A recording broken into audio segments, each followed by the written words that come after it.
গতকাল রাত্রেবেলায় কিছু করতেই ইচ্ছে করছিল না রান্না। তো ভাবলাম কি করব, কি করা যায়। তারপরে ভাবলাম খিচুড়ি করি, কারণ আমি না খেলেও মেয়েটাকে তো খেতে কিছু করে দিতেই হবে।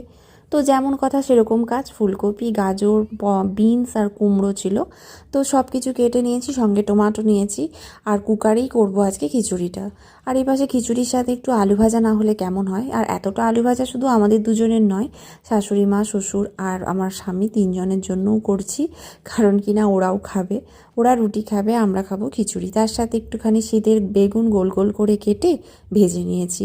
এবার বানাবো খিচুড়ি। তো খিচুড়িটা বানানোর জন্য আমি কুকারে দিয়ে দিলাম সর্ষের তেল। সর্ষের তেল ছাড়া খিচুড়ি ভালো লাগে না।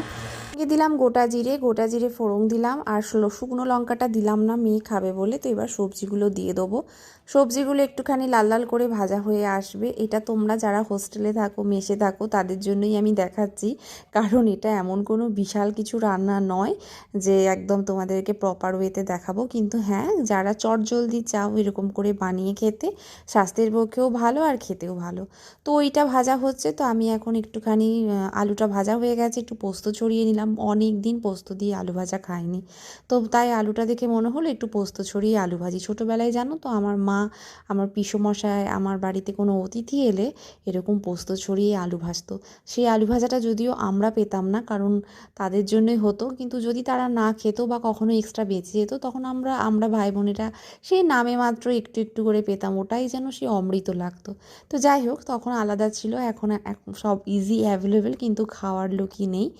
আর এখানে আমি দেখো সবজিগুলোকে ভেজে নিয়ে চাল ডালটাকেও একটুখানি নেড়ে নিয়েছি। হলুদ, আদা বাটা দিইনি, হলুদ দিয়েছি। হলুদ নুন দিয়ে ভালো করে নেড়ে জিরে গুঁড়ো দিয়েছি। দিয়ে এবার মিষ্টি দেবো, মিষ্টি দিয়ে নেড়ে চেড়ে বসিয়ে দেবো। ব্যাস, এবার কুকার থেকে ভালো করে সিটিটা উঠলেই হয়ে যাবে আমার গরমা গরম খিচুড়ি।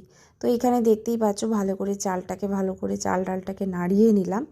তো এবার কুকারে সিটি উঠবে। আর এই দেখো আমার গরমা গরম খিচুড়ি একদম রেডি। সার্ভ করে নিয়েছি ডিম ভাজা, আলু ভাজা, আর তার সাথে গোল গোল বেগুন ভাজা। আর খিচুড়িতে ঘি না হলে কেমন লাগে। তো এই চলো, এখন আমরা এই খিচুড়িটা দারুণ এনজয় করেছিলাম। ভিডিওটা ভালো লাগলে অবশ্যই একটা কমেন্ট, লাইক, শেয়ার করতে কিন্তু ভুলবে না। আর মা মেয়েতে আমরা এখন খেয়ে নিই। টাটা, দেখা হচ্ছে পরের ব্লগে।